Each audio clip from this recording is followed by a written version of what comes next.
काल मी आठवडी बाजारातून काही बटाटे विकत घेतली। बटाटी थोडीशी निकृष्ट दर्जाची होती। नंतर ही बटाटे मी स्वच्छ धुवून घेतली। हे बघा अशा प्रकारे होती ही बटाटी। मी स्वच्छ धुवून याचे थोडे कापा केल्या। कापा मी फिंगर चिप्स प्रमाणे केल्या। हे फिंगर चिप नंतर मी बॉईल करणार आहे। हे बघा पाणी उकळत ठेवलं, त्यानंतर त्यात थोडंसं मीठ, अर्धा चमचा विनेगर, साखर, थोडीशी साखर टाकली। हे टाकल्यामुळे हे फिंगर चिप्स दीर्घकाळ सफेद म्हणजे स्वच्छ आणि सफेद दिसतात आपल्याला, जसे आपण हॉटेलमध्ये जाऊन खातो ना तशा प्रकारचे दिसतात।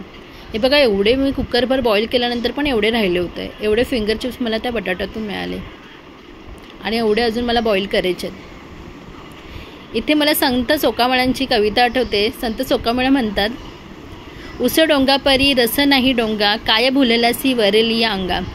जशी ती बटाटी निकृष्ट दर्जाची दिसत होती, पण त्यापासून एक उत्कृष्ट दर्जाचा पदार्थ तयार होणार आहे। हे बघा बटाटी उकडतात, ती पारदर्शक झालीत। बटाट्यांना जास्त उकडायचं नाही आहे, 60 ते 70% उकडायचं आहे। हे बघा अशी पारदर्शक होईपर्यंत। नंतर ही बटाटी बॉईल झाल्यानंतर ह्यांना मला चाळणीमध्ये मी ह्यांना निथळत ठेवलं। चाळणीमध्ये निथळून झाल्यानंतर एका स्वच्छ कापडावरती 3-4 तास त्यांना पंख्याच्या हवेखाली आपल्याला सुकवायचं आहे। हे बघा असं बटाटा दाबल्यानंतर थोडंसं खूप दाबल्यानंतर चिक बाहेर निघतो, म्हणजे हे जास्त शिजलेले नाही आहेत। ह्यांना 60 ते 70%च मी शिजवलेलं आहे।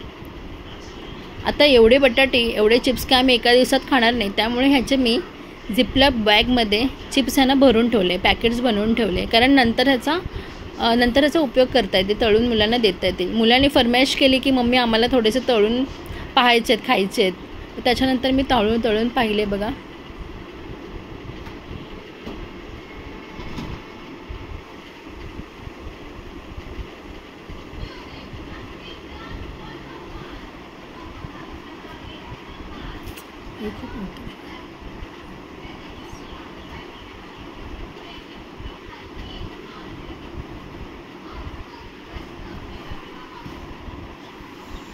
तळल्यानंतर ही बाहेरून क्रंची आणि आतून एकदम सॉफ्ट होते।